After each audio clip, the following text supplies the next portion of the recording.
Hi ನಮಸ್ಕಾರ ಎಲ್ರಿಗೂ welcome back to my kitchen. ಇವತ್ತು ನಾವೊಂದು ಯುನೀಕ್ ರೆಸಿಪಿ ಜೊತೆ ಬಂದಿದ್ದೀವಿ. ಅದೇ ಕುಂಬಳಕಾಯಿ ಇಡ್ಲಿ. ನೀವು ಇಷ್ಟು ದಿನ ಕುಂಬಳಕಾಯಿ ಸಾರು ಪಲ್ಯ ಮಾಡಿದ್ದೀರಾ? ಕುಂಬಳಕಾಯಿ ಇಡ್ಲಿ ಯಾವತ್ತಾದರೂ ಟ್ರೈ ಮಾಡಿದ್ದೀರಾ? ಆ್ಯಂಡ್ ಅದು ಕೂಡ ಇನ್ಸ್ಟೆಂಟ್ ಆಗಿ. ಸೊ ಎಸ್, ಇವತ್ತಿನ ರೆಸಿಪಿ ನಾವು ಮಾಡ್ತಾ ಇರೋದು ಇನ್ಸ್ಟೆಂಟ್ ಆಗಿ ರೈಸ್ ಯೂಸ್ ಮಾಡಿ ರವಾ ಇಡ್ಲಿ ಮಾಡ್ತಾ ಇರೋದು. ಕೇಳೋಕ್ಕೊಂಥರ ವಿಚಿತ್ರ ಇದೆ ಅಲ್ವಾ?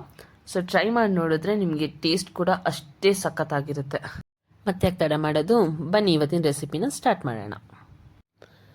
ನಾನಿಲ್ಲಿ 1 ಪಾವ್ ರೇಷನ್ ಅಕ್ಕಿ ತೊಗೊಂಡಿದ್ದೀನಿ. ಸೊ ರೇಷನ್ ಅಕ್ಕಿನ ಒಂದು 2ರಿಂದ 3 ನೀರು ಚೆನ್ನಾಗಿ ತೊಳ್ಕೊಳ್ತಾ ಇದ್ದೀನಿ. ನಂತರಲ್ಲಿ ಇದರಲ್ಲಿರೋ ಎಲ್ಲ ನೀರನ್ನ ನಾವು ಸ್ಟ್ರೈನ್ ಔಟ್ ಮಾಡ್ಕೊಬೇಕು. ಸೊ ಇಲ್ಲಿ ಒಂದು 1.5 ಗಂಟೆವರೆಗೂ ನಾನು ಹೀಗೆ ರೆಸ್ಟ್ ಮಾಡ್ಲಿಕ್ಕೆ ಇಡ್ತಿದ್ದೀನಿ. ಈಗ ನಾನು ಕುಂಬಳಕಾಯಿನ ಕ್ಲೀನ್ ಮಾಡ್ಕೊಳ್ತಾ ಇದ್ದೀನಿ. ಸೊ ನಾನಿಲ್ಲಿ ಅರ್ಧ ಕುಂಬಳಕಾಯಿನ ಯೂಸ್ ಮಾಡ್ತಾ ಇದ್ದೀನಿ. ಅದನ್ನು ಆಲ್ರೆಡಿ ನಾನು ಪೀಸಸ್ ಆಗಿ ಕಟ್ ಮಾಡ್ಕೊಂಡು ಇಟ್ಕೊಂಡಿದ್ದೀನಿ. ಸೊ ಇದ್ರದ್ದೆಲ್ಲ ಇಂದೆಲ್ಲ ಸ್ಕಿನ್ ತೆಗೆದುಬಿಟ್ಟು ನಂತರ ಇದನ್ನು ಚಿಕ್ಕ ಚಿಕ್ಕದಾಗಿ ಕಟ್ ಮಾಡ್ಕೊಬೇಕು. ಸೊ ನಾನು ಚಿಕ್ಕ ಚಿಕ್ಕದಾಗಿ ಕಟ್ ಮಾಡ್ಕೊಳ್ಲಿಕ್ಕೆ ಇಲ್ಲಿ ಚಾಪರ್ ಯೂಸ್ ಮಾಡ್ತಾ ಇದ್ದೀನಿ. ಸ್ಕಿನ್ ಪೀಲ್ ಮಾಡಿಬಿಟ್ಟು ನಿಮ್ಗೆ ಯಾರಿಗಾದ್ರೂ ತುರ್ಕೊಳ್ಳಿಕ್ಕೆ ಮನಸಿದ್ರೆ ನೀವು ತುರ್ಕೊಳ್ಳಬಹುದು ಸಣ್ಣ ಸಣ್ಣದಾಗಿ, ಅದು ಕೂಡ ಚೆನ್ನಾಗಿರುತ್ತೆ. ಸೊ ನಾನಿಲ್ಲಿ ಚಿಕ್ಕ ಚಿಕ್ಕದಾಗಿ ಕಟ್ ಮಾಡ್ಕೊಳ್ತಾ ಇದ್ದೀನಿ. ನಾನು ಮೊದಲೇ ಹೇಳ್ದಂಗೆ ನಾನು ಚಾಪರಲ್ಲಿ ಕಟ್ ಮಾಡ್ತಾ ಇದ್ದೀನಿ ಅಂತ. ಸೊ ಚಾಪರಲ್ಲಿ ಕಟ್ ಮಾಡಿದ್ರೆ ಯಾವ ಥರ ಆಗುತ್ತೆ ಅಂತ ತೋರಿಸ್ತೀನಿ. ಇಲ್ಲಿ ನೋಡಿ, ನಾನು ಇಲ್ಲೊಂದು 4 ಪೀಸ್ ಇದಕ್ಕೆ ಹಾಕೊಳ್ತಾ ಇದ್ದೀನಿ. ಸೊ ಇಲ್ಲಿ 2 ಥರ ಚಾಪರ್ ಆಪ್ಷನ್ ಇತ್ತು. ನಾವು ಇದು ಡಿಮಾರ್ಟಿಂದ ಪರ್ಚೇಸ್ ಮಾಡಿರೋ ಚಾಪರ್ 199 ರುಪೀಸ್ಗೆ ಇದೆ. ನಿಮ್ಗೆ ಯಾರಿಗಾದ್ರೂ ಇಷ್ಟ ಆದರೆ ಈ ಪ್ರಾಡಕ್ಟ್ನ ತೊಗೊಬೋದು. ತುಂಬ ಚೆನ್ನಾಗಿದೆ, ಯೂಸ್ಫುಲ್ ಅಂತ ಅನಿಸ್ತು ನೋಡಿ.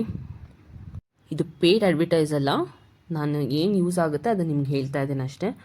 ಸೊ ಇಲ್ಲಿ 2 ಗಂಟೆ ನಂತರ ನೋಡಿ ಅಕ್ಕಿ ಇವಾಗ ಫುಲ್ಲು ನೀರೆಲ್ಲ ಹೋಗಿದೆ. ಈಗ ನಾವು ಇದನ್ನು ಜಾರ್ಗೆ ಹಾಕ್ಕೊಂಡು ಪುಡಿ ಮಾಡ್ಕೊಳ್ತಾ ಇದ್ದೀವಿ. ನೋಡಿ, ಈ ಥರ ಪುಡಿ ಆಗಬೇಕು. ನೋಡಲಿಕ್ಕೆ ಒಂಥರ ರವೆ ಥರ ಕಾಣ್ತಾ ಇದೆಯಲ್ಲ ನೋಡಿ ನೀವು. ಅಂದರೆ ಇದು ಫುಲ್ಲು ಪಾಲಿಶ್ ಆಗಿ ಪುಡಿ ಕೂಡ ಮಾಡ್ಕೊಬಾರ್ದು, ಹಾಗಂತ ಜಾಸ್ತಿ ಅಕ್ಕಿನೂ ಇರಬಾರ್ದು. ಸಣ್ಣ ಸಣ್ಣದಾಗಿ ಈ ಥರ ಪುಡಿ ಆಗಿರಬೇಕು. ನಮಗೆ ಮುಟ್ಟಿದ್ರೆ ಅಕ್ಕಿ ಫೀಲ್ ಆಗಬೇಕು, ಪೀಸಸ್ ಆಫ್ ಅಕ್ಕಿ ನಮಗೆ ಫೀಲ್ ಆಗಬೇಕು.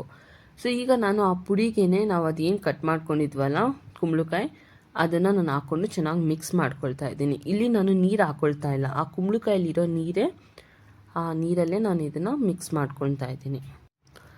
ಸೊ ಈ ಥರ ಚೆನ್ನಾಗಿ ಮಿಕ್ಸ್ ಮಾಡ್ಕೊಬೇಕು. ಕುಂಬಳಕಾಯಲ್ಲಿ ನಿಮಗೆ ಒಂಚೂರು ನೀರೇ ಇಲ್ಲ ಅಂತ ಅನಿಸಿದ್ರೆ ಒಂದು 2ರಿಂದ 3 ಸ್ಪೂನ್ ನೀರು ಹಾಕ್ಕೊಳ್ಳಿ. ಟೇಬಲ್ ಸ್ಪೂನ್ ಅಲ್ಲ, ಟೀ ಸ್ಪೂನ್ ನೀರು ಹಾಕ್ಕೊಂಡು ಮತ್ತೆ ಮಿಕ್ಸ್ ಮಾಡ್ಕೊಬೇಕು. ನಾನಿಲ್ಲಿ 2 ಚಿಲ್ಲೀಸ್ನ ಯೂಸ್ ಮಾಡ್ತಾ ಇದ್ದೀನಿ. ಚಿಕ್ಕ ಚಿಕ್ಕದಾಗಿ ಕಟ್ ಮಾಡ್ಕೊಂಡಿದ್ದೀನಿ ಈ ಥರ.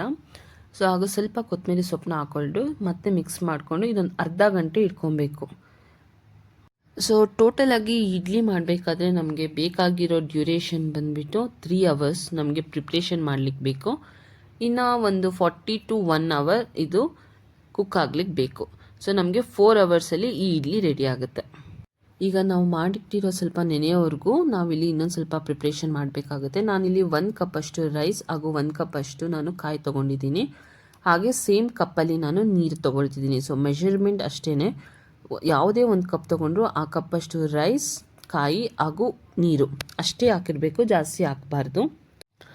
ರೈಸ್ ಬೇಡ ಅನ್ನೋರು ಅವಲಕ್ಕಿ ಕೂಡ ಯೂಸ್ ಮಾಡ್ಕೊಬೋದು. ಸೊ ಇದನ್ನು ಚೆನ್ನಾಗಿ ನಾವು ಗ್ರೈಂಡ್ ಮಾಡಿಕೊಂಡು ಒಂದು ಪೇಸ್ಟ್ ಮಾಡಿದ ನಂತರ ನಾವು ಅದೇನು ಇಟ್ಟಿದ್ವಿ ನೋಡಿ ಕುಂಬಳಕಾಯಿ ಹಾಗೂ ನಾವು ಅದು ರೈಸ್ನ ಹಾಕಿಟ್ಟಿದ್ವಿ ರವೆ ಥರ ಪೌಡ್ರ್ ಮಾಡಿಕೊಂಡು, ಅದಕ್ಕೆ ನಾವು ಇದನ್ನು ಮಿಕ್ಸ್ ಮಾಡ್ಕೊಳ್ತಾ ಇದ್ದೀವಿ. ಇಷ್ಟೇ, ಇದಕ್ಕೆ ಮತ್ತೆ ನಾವು ನೀರೆಲ್ಲ ಹಾಕ್ಲಿಕ್ಕಿಲ್ಲ. ಸೊ ಈಗ ಮಿಕ್ಸ್ ಮಾಡ್ಕೊಂಡಿದ ನಂತರ ಉಪ್ಪೊಂದು ನಾವು ಚೆಕ್ ಮಾಡಬೇಕಾಗುತ್ತೆ. ಫಸ್ಟೇ ನಾವು ಬೇಕ್ ಮಾಡೋಕ್ಕೆ ಇಡೋಕ್ಕಿಂತ ಮುಂಚೆ ಉಪ್ಪು ಕರೆಕ್ಟ್ ಇದೆಯಾ ಅಂತ ಒಂದು ಚೆಕ್ ಮಾಡಿಕೊಂಡು ನಂತರ ನೆಕ್ಸ್ಟ್ ಪ್ರೋಸೆಸ್ ನಾವು ಸ್ಟಾರ್ಟ್ ಮಾಡಬೇಕಾಗತ್ತೆ. ಮತ್ತೆ ಒಂದು 5-10 ನಿಮಿಷ ಹಿಂಗೆ ಲಿಡ್ನ ಕ್ಲೋಸ್ ಮಾಡ್ಕೊಂಡಿಡಿ. ಯಾಕಂದರೆ ನಾವು ಅಷ್ಟರಲ್ಲಿ ಬೇರೆದು ಇಡ್ಲಿ ಪಾತ್ರೆ ಅದೆಲ್ಲ ಇಕ್ಲಿಕ್ಕೆಲ್ಲ ಇರುತ್ತಲ್ಲ, ಸೊ ಅಲ್ಲಿ ಗಂಟ ಅದು ಸ್ವಲ್ಪ ರೆಸ್ಟ್ ಆಗ್ತಾ ಇರಲಿ, ಅದು ಉಪ್ಪು ಎಲ್ಲ ಕರೆಕ್ಟಿಗೆಲ್ಲ ಹೇಳ್ಕೊಳ್ಳಿ. ನಾನಿಲ್ಲಿ ನೋಡಿ ಈ ಕಪ್ಸಲ್ಲಿ ಇವತ್ತು ಇಡ್ಲಿ ಮಾಡ್ತಾ ಇರೋದು. ನಾವು ನಾರ್ಮಲಿ ಇದೇ ಥರ ಕಪ್ಪಲ್ಲಿ ಇಡ್ಲಿ ಮಾಡೋದು. ಸೊ ಇದೇ ಕಪ್ಪಲ್ಲಿ ನಾನು ಇಡ್ಲಿ ಮಾಡಿ ತೋರಿಸ್ತಾ ಇದ್ದೀನಿ. ನಿಮಗೆ ಬೇಕಂದರೆ ಫುಲ್ ಒಂದು ಪ್ಲೇಟಲ್ಲಿ ಕೂಡ ನೀವು ಈ ಎಲ್ಲ ಮಿಕ್ಸ್ಚರ್ನೂ ಹಾಕ್ಬಿಟ್ಟು ಬೇಯಿಸ್ಬೋದು, ಇಲ್ಲಾಂದರೆ ಬಾಳೆ ಎಲೆ ಅದರಲ್ಲಿ ಕೂಡ ಮಾಡ್ಬೋದು. ಈಗ ಎಲ್ಲ ಕಪ್ಪಿಗೂ ಎಣ್ಣೆ ಹಚ್ಚಿ ಆಗಿದೆ. ಆ್ಯಂಡ್ ನೀವು ಇನ್ನೊಂದು ಥಿಂಗ್ ನೋಟಿಸ್ ಮಾಡಿದ್ರಾ, ನಾನು ಈ ಹಿಟ್ಟಿಗೆ ಸೋಡಾ ಆಗಲಿ, ಈಸ್ಟ್ ಆಗಲಿ ಅಥವಾ ಮೊಸರು ಏನೂ ಯೂಸ್ ಮಾಡಿಲ್ಲ. ಸೊ ಇದು ಏನೂ ಯೂಸ್ ಮಾಡದೆ ಎಷ್ಟು ಸಾಫ್ಟಾಗಿ ಬರುತ್ತೆ ಅಂತ ನೀವು ರೆಸಿಪಿನ ಟ್ರೈ ಮಾಡಬೇಕು, ಆವಾಗೇ ನಿಮಗೆ ಗೊತ್ತಾಗೋದು. ಯಾರಾದರೂ ವೆಯ್ಟ್ ಲಾಸ್ಗೆ ಏನಾದರೂ ರೆಸಿಪೀಸ್ ಏನಾದರೂ ನೋಡ್ತಾ ಇದ್ದರೆ ನೀವು ಈ ರೆಸಿಪಿನ ಟ್ರೈ ಮಾಡ್ಬೋದು. ಯಾರ್ಯಾರು ತರಕಾರಿ ತಿನ್ನಲ್ಲ ಅಂತ ಮಗುಗೆಲ್ಲ ಈ ಥರ ನೀವು ಮಾಡಿಬಿಡ ತಿನ್ನಿಸ್ಬೋದು. ನಾನಿಲ್ಲಿ ಜಾಸ್ತಿ ಆಗ್ತಾಯಿಲ್ಲ ನೋಡಿ, ನಾನು ಆ ಕಪ್ಪಲ್ಲಿ ನಾನು ಅದೇನು ಸೌಟ್ ತೊಗೊಂಡಿದ್ದೀನಿ ಅದು ಒಂದೊಂದೇ ಕಪ್ಪು ಎಲ್ಲದಕ್ಕೂ ಹಾಕ್ಕೊಂಡು ಹೋಗ್ತಾ ಇದ್ದೀನಿ. ಸೊ ಈಕ್ವಲ್ ಅಮೌಂಟ್ ಎಲ್ಲ ಕಪ್ಪಲ್ಲೂ ಇರುತ್ತೆ.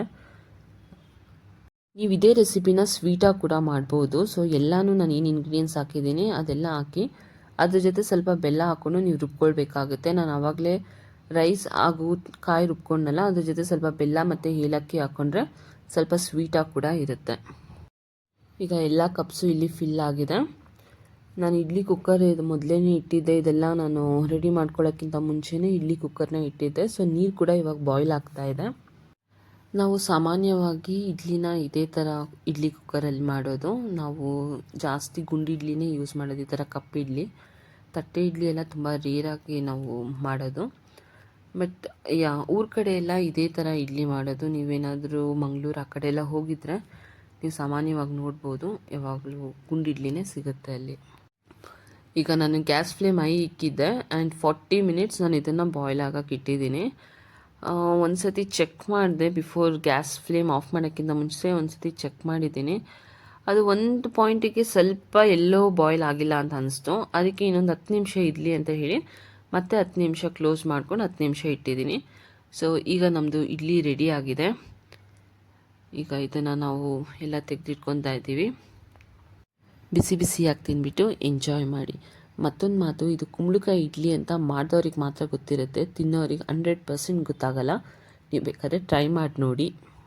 ಈ ಇಡ್ಲಿನ ನೀವು ಹಾಗೆ ಕೂಡ ತಿನ್ಬೋದು, ಇಲ್ಲಾಂದರೆ ಚಟ್ನಿ, ಸಾಂಬಾರ್, ಇವನ್ ಚಿಕನ್ ಸುಕ್ಕ ಜೊತೆ ಕೂಡ ನೀವು ಸರ್ವ್ ಮಾಡ್ಬೋದು. ನಾನು ಇದನ್ನು ಚಿಕನ್ ಸುಕ್ಕ ಜೊತೆನೇ ಸರ್ವ್ ಮಾಡಿದ್ದು. ಇವತ್ತಿನ ವಿಡಿಯೋ ನಿಮಗೆ ಇಷ್ಟ ಆದರೆ ಲೈಕ್ ಮಾಡಿ. ನನ್ನ ಚಾನಲ್ನ ನೀವು ಇನ್ನೂ ಸಬ್ಸ್ಕ್ರೈಬ್ ಮಾಡಿಲ್ಲ ಅಂದರೆ ಸಬ್ಸ್ಕ್ರೈಬ್ ಮಾಡಿ. ರೆಸಿಪಿನ ಟ್ರೈ ಮಾಡಿದ್ರೆ ನಮಗೇನು ಗೊತ್ತೋ ನಾವೊಂದು 4 ಜನಕ್ಕೆ ನಾವು ತಿಳಿಸ್ಕೊಡೋಣ.